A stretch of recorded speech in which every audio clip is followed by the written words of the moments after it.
What we've learned from three sources familiar with U.S. intelligence is that this mystery anti-satellite system that U.S. intelligence believes Russia wants to develop is something that military space experts call a nuclear EMP.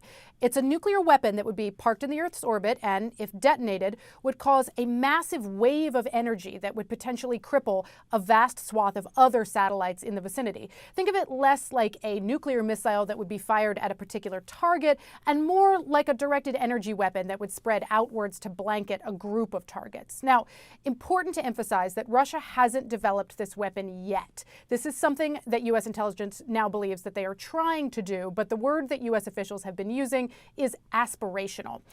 But what if Russia were able to field and use such a weapon? What could it do?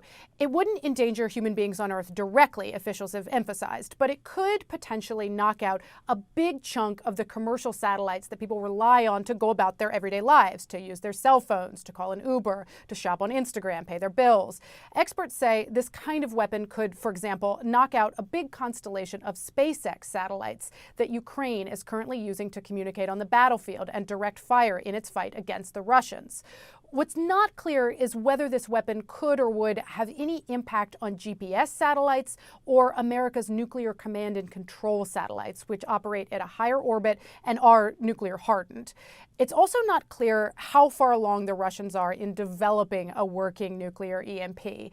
The concept of a nuclear EMP actually dates back to the Cold War, so this isn't a new idea. And officials have said they've been tracking this threat for months, if not years. We know from our sources that there has been a stream of reporting in recent months about Russian efforts to develop nuclear-powered anti-satellite technology, which is a related technology, but one that's not nearly as alarming.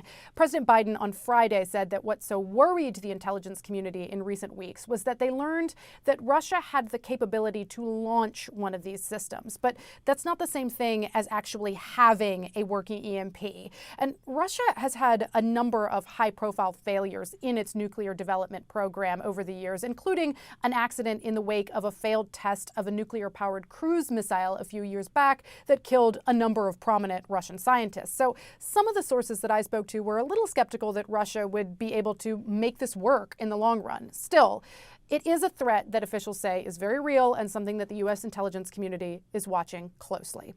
Katie Bo Lillis, CNN, Washington.